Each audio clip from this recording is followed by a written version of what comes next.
What's going on, everyone? It's Corey here from the Breakevens, giving you my round one review. So, Supercoach has started, and what a round it was! Absolute chaos. A lot of injuries, concussions, and just low scores from our primos. Sorry, and those we expected to do well. I know I didn't do as well as I was hoping, but there was a lot of people that were similar to me, but we'll get through my team in a second. But let's get all the socials out of the way. So you can find us on Twitter at BreakevensPod. We're trying to hit 500 followers over there. We just ticked over 400, so I think we're at 404, so it's about 96 to go. If you haven't followed us on Twitter, again at BreakevensPod, give us a follow, it really helps us out. And on YouTube, we're on the road to 200 subscribers. You can find us if you search the Breakevens. Takes 2 seconds to click that subscribe button. So if you can, once again, it will help us grow and help us connect more with you guys. So with that all done and dusted, let's get into how my team went this round. Okay, so this is how my team went. 1991. Obviously not the best, ranked at 33,864. Unfortunately, I chose not to get a second loophole and put Sheasel's 114 on field. I went against that, and I'll get into that a bit later, but if I'd done that, I would have scored a lot better and been ranked a lot higher, but hindsight is a beautiful thing. So obviously not great. Looking, obviously to finish in the top K this year if I can. And this isn't a great start, but I'll get into what I'm thinking in just a second. All right, this is how my team went. Starting from the back line, Doherty 108, solid. I thought he could have got a few more points. The way he was playing, it was looked like a 120, but 108. I'll definitely take it. Ridley 107 was on 70 odd at half time, I believe. So he had quite a second half, and I think that's because Essen started to dominate the game, and the ball didn't really go down into the defense that much. So 107 again, I'll take it. That could have easily been another 120. Liam Jones got injured, a neck injury. To start off, I thought it was a leg because he was sitting on the ground holding his leg, and then he was hobbling off, and it looked like he'd hurt his arm. But apparently it's a neck injury. 5 points obviously hurt. A lot of people did have him though, so it doesn't hurt as much, but not ideal. The good news is he is a chance for round 2. They've cleared him of any structural damage, but they'll wait and see. Josh Gota, 57. I was hoping for a little bit more. I was hoping for more of a 70 from Gota.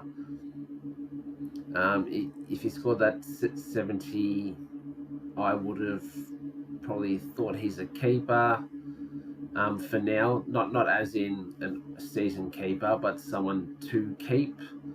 But a 57 has got me worried a little bit. Ruben Jinby, 85, perfect. Love that. He looked outstanding. Was pushing up the field from defence, and I think he got a few score involvements and had a few set shots or shots on goal. So really good from him. And Charlie Constable, 56, the butcher. If he hits targets, that's an easy 90, but he doesn't hit targets, so a bit underwhelming, the 56. Wilmot, 51, again, wanted a little bit more. I didn't get to watch the game as much. but hopefully next week he can go a bit better. And Lockie Cowan, 38, he looked good. He had his good moments. Got subbed off around that 3/4 time though, which isn't ideal. Hopefully that doesn't happen again this week, because he did look solid back there. So we'll wait and see on him. Going to the midfield, Rory Laird, 50. Absolute shocking, really. There wasn't a tag at all. I think Perryman might have gone to him for 4 minutes before he got injured. But it wasn't a tag. It was just make sure someone was accountable. So it was a team effort. Just really didn't get going, didn't get into the game. And he didn't really tackle. So it wasn't really the Rory Laird we have seen the last couple of years. So that's a bit worrying.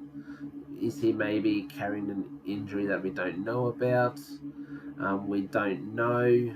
A few things on Laird. Bryce Mitchell has just tweeted about 15 minutes ago, if Laird scores 120 for the next 4 weeks, he will drop to 635k, so he'll lose 70k of value there.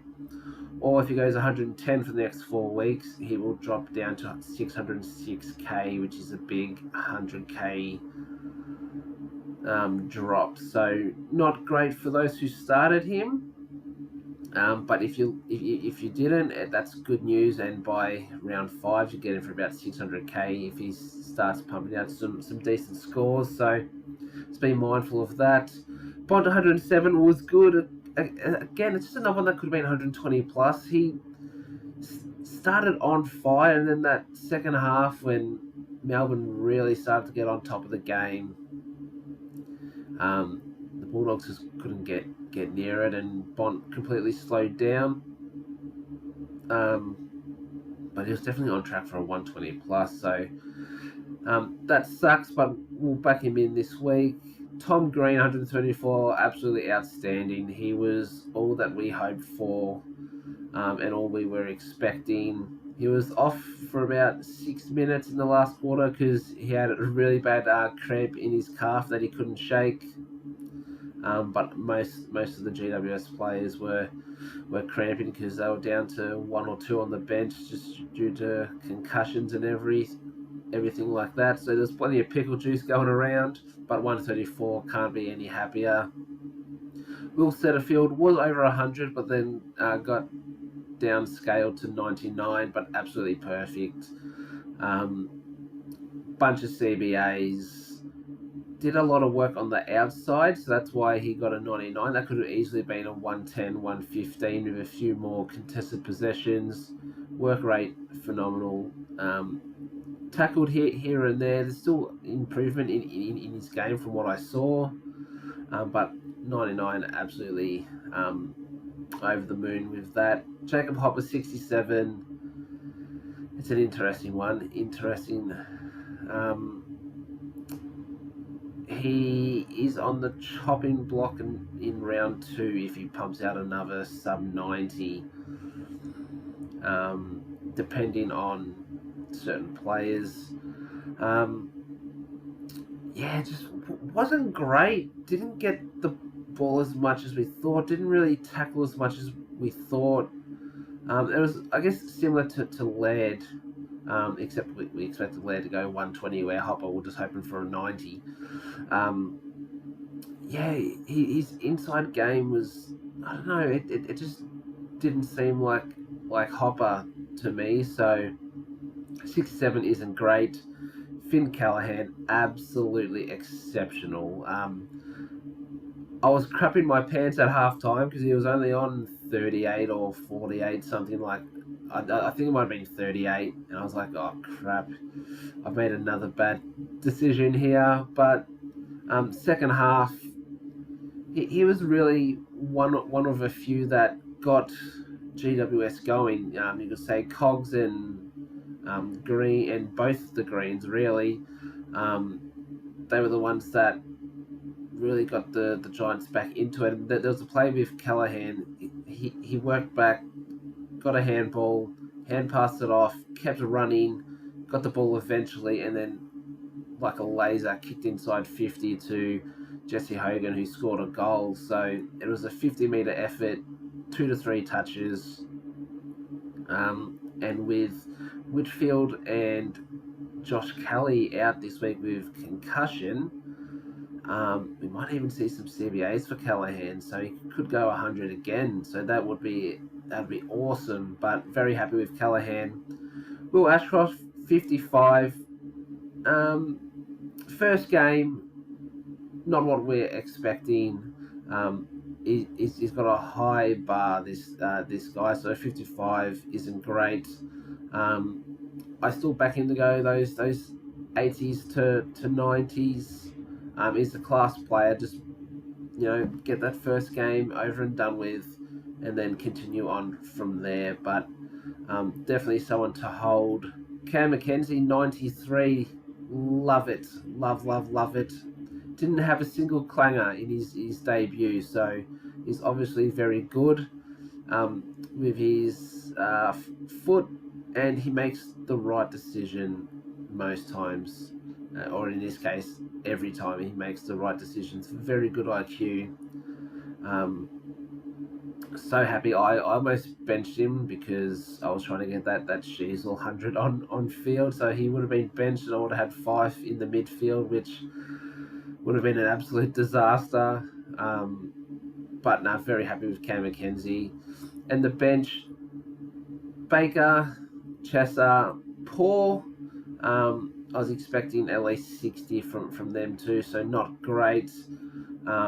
Need to see how they go in round 2. And Alwyn Davey 58. I wanted at least a 50 to a 60, and I got that from Davey, so very happy. The Rucks, I had Witts captain 140, over the moon with that, seeing that he was my highest scorer. I just saw a weakness in Sydney's Rucks with Laddams and McLean there, so if Dunkley didn't go off, there was always going to be Witts. I did almost change him last second. I almost did put it on Laird, but thank God I didn't. And Marshall with an 80 because I had the loop there. Not great from Marshall. We were expecting at least 100. I missed the game, so I'm not sure what happened, but a bit unders from what we were expecting. Dunkley, the vice captain, I was hoping he'd go 130 plus. He was looking good at halftime, but again, it was just Port looked strong. They looked fast, and I don't think the Lions really touched in the second half. It was just all Port. So we'll take a ton because he's in our forward line. So tons are good, but we're definitely expecting more from Dunkley in the future. Connor Rosie 97. Again, we wanted that ton, not 97. So he's pretty close. I didn't see much of the game, so I don't know how Rosie went. Something I'm going to have to do some research on, see his heat maps and his CBA percentages, but 97 I'm still happy with. It could have been a lot worse, but I've got him going 110 this year, so again, not bad, could be better. Taranto, scraped the ton. Should have been 120 plus, but we know he's a butcher, so that's always going to happen. But as long as he's hitting those tons, I'm happy with that. The Golden Child, Errol Gordon, 115. Thank the Lord. It is only round 1, but he looked very, very good. Callum Mills looks to still be that Mr. Fix-It, so I think we see a lot more Golden tons in the future. And this is where, apart from Jones and Laird, this is where my team struggled, and I made some big calls. So I got Ben Cunnington in, and they scored a 58. I did have Zeeble, and then I was looking and I had to spare cash. I was like, I can go up to Cunnington, who could play some mid time, and we know he's a bull in there. but he just didn't get near it, and he played majority forward, which I knew he'd play some forward, but it just wasn't great. So he is on the chopping block this week. And Nat Fife, I swapped from Bruin. I saw that Bruin was named on the bench, and I wasn't happy with that. If he was named on field, I would have kept Bruin. But that bench, that sort of says to me he's on the fringe. And we sort of saw in his game where he had a lot of time on the bench, which killed him because he started off on fire. He was looking very good, and then yes, stuck up forward and then on the bench. So, but I went Fife, who looked absolutely woeful. Probably his worst game that he's played. I am worried, and he's on the chopping block. But I'll get into that a little bit later. Harry Sheasel, the big Cheasel man, 114. I saw the score and I had a decision to make. Do I get rid of a Davey for Josh Sin and then put Fife into the midfield and get Sheasel's score in the forward line? I was thinking, I even put a poll up, was speaking to a few people about it, and I decided that I need the cash generation as our rookies haven't really performed what we thought they would.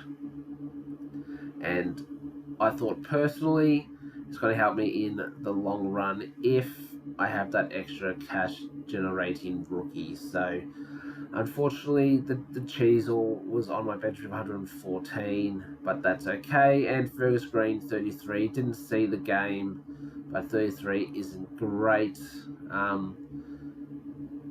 He will have his games where he does score well. I think he just, again, like a whole bunch of these rookies, their first game, you can give them a pass for round one, but really want to see a bit of an improvement in round two. So that's how my team went, and now I'll get into what I'm thinking trade-wise. Alright, so this is what I am thinking. So you can see the top left there, Liam Jones, Nat Fife, and Cunnington I'm looking to get out. Main reason is I think Sheasel can play in that forward F6 position. Clarko's come out and said that he's most likely going to start on the halfback because he looked absolutely exceptional there. So for me, Sheasel I think can be a bench spot. So I want to get another rookie in this forward line. Looking at the midfield, I'm mostly happy. Hopper's on the chopping block, as I said, but I'll assess that next week. And in the back line, I'm pretty happy. Goda will be on the chopping block next week, but I'll explain why. So, first, I needed a defender. So let me click select the defender.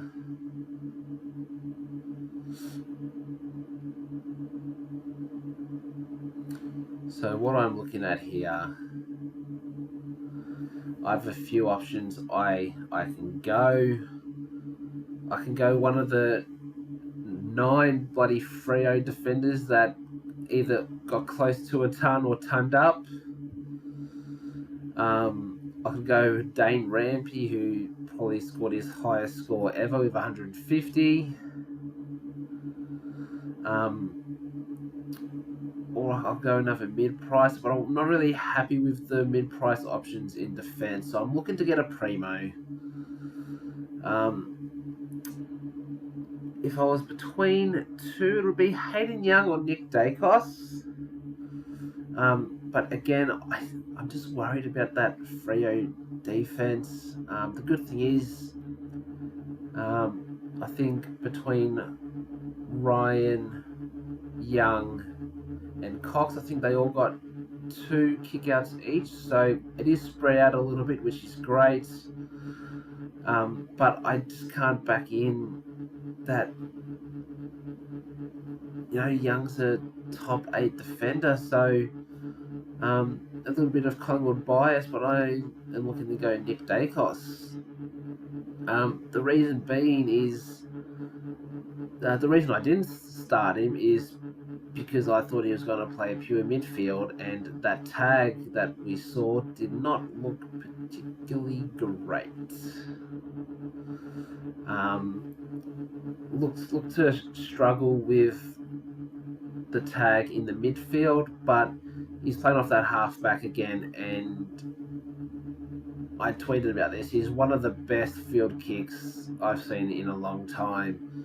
His vision and his ability to execute a kick and just hit someone from 40 to 50 away while they're running back with the flight, it's absolutely exceptional. And I think if someone was to go to him, which I don't think he has a tag for, I think until round 4. I think we play Sydney around then. So you got Clark coming back, who might stick with him. I'd back him in to break a tag on the halfback than I would in the midfield. So this means I'm going 3 primos in defence, but I like that. Because I don't like those mid-price options. Obviously, I could bring Yo in if I really wanted to and have more cash, but I think that boat has sailed. So let's go into the forward line. Horn Francis is someone I'm looking at, not particularly for this round. I want to see him next round. I checked his heat maps, and I put a tweet up with his heat map, and he was just in that midfield. He was just dominant. Can we see this from Jason Horne-Francis? Someone said Boak is coming back, so what's going to happen there? I think Boak has to play a lot of forward, just because you got Horne-Francis, you got Rosie, you got Butters, you got Drew, you got Willie Rioli, who could all run through that midfield from forward. And then you have Houston in defence, who can also roll through there. And I think it's time to blood the youth for Port Adelaide. Give them some midfield exposure. It's going to help them in the long run.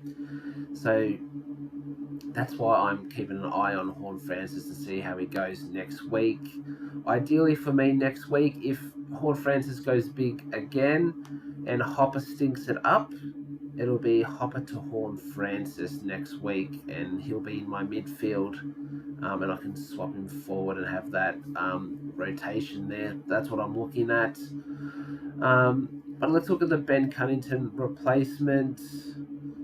I don't like any of these options, to be honest.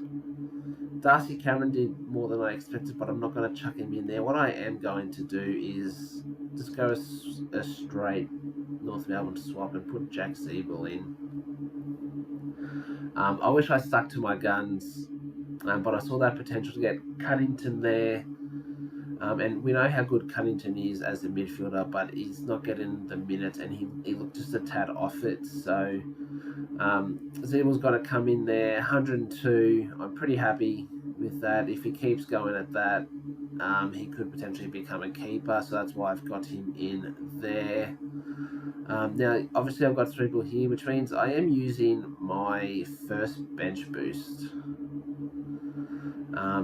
And that will be, and I'm going a bit early here, but Cade Chandler to go in there.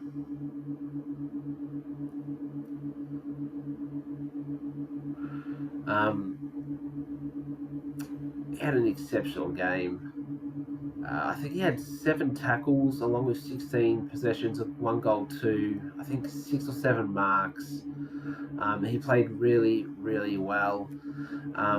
A few things you have to worry about is Fritsch coming back, Viney coming back, and there's someone else, and Salem coming back.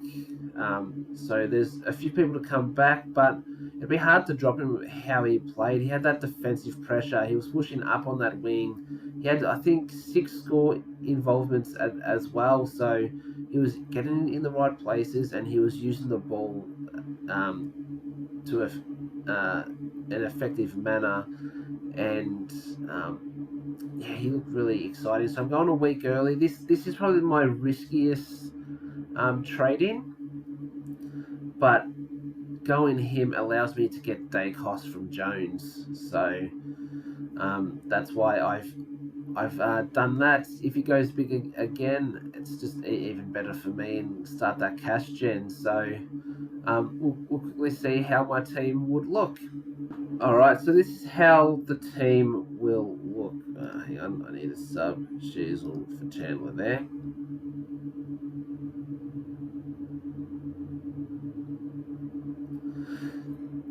Yep, so this is how it's going to look. Obviously, emergencies could change. I might even put the emergency on Davey, but this is how it's going to look. Most likely, I will Vice Captain Bont and Captain Tom Green.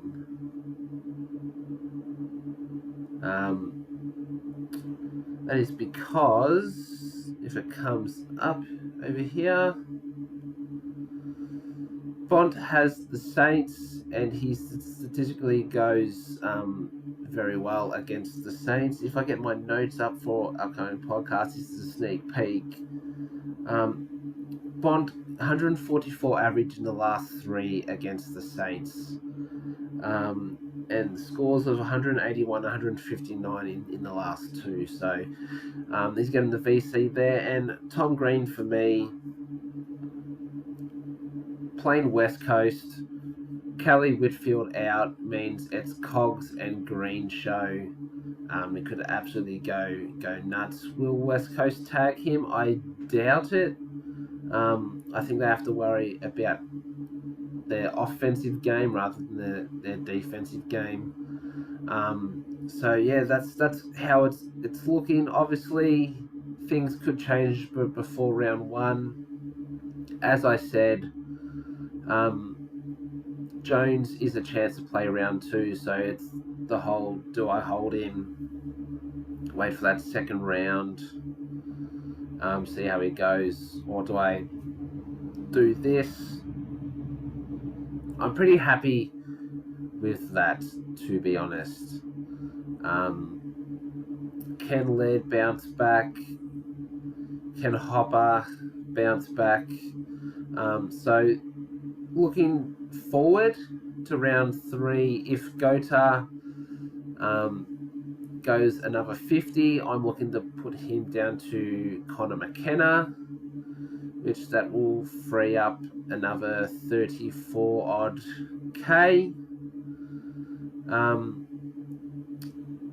And then Hopper will go to a Horn Francis if Hopper goes poor and Horn Francis goes big again. So that's what I'm thinking. And then after that, I probably won't be trading unless there's an injury. I just want to get this team right. I'm pretty happy with how it is. But yeah, Goat on the chopping block, Hopper on the chopping block. I'll probably keep Laird because he's 700k for a reason. Yes, he could drop 70 to 100k. I get that. But he's going to be, top 6 easily, but becomes season end. So hopefully we see a turnaround. He plays Richmond, who don't tag, so he could go off the chain there. But I wouldn't be putting a VC or a C on him at all this week. So yeah, that's what I'm looking at. Let me know what you think down in the comments. But I'm pretty happy with this outcome. Alright, so what did you think of my team and my plans? Obviously not the best start, but I'm looking to change things up to get back on track. I like it, but do you like it? Do you think I should wait on Liam Jones? And do you think I should wait on Chandler and maybe keep Fife? Let me know in the YouTube comments or on Twitter. And speaking of, you can find us on Twitter at BreakevensPod. Again, trying to hit 500 followers on there. I need about 96 to go. So hit that follow button. Really helps us out, and we can interact with you guys more on there.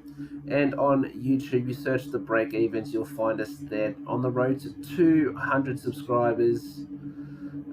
Make sure you leave your comments down in the comments section below, and hit that subscribe button. Really helps us out. So that's all for today. Our podcast is being recorded tomorrow, which is Tuesday night, so that should be up by Wednesday night, if not Thursday. Definitely. So look out for that. A lot of good things coming. So thank you all again for watching and listening on YouTube and Apple Podcasts. And until next time, it's bye for now.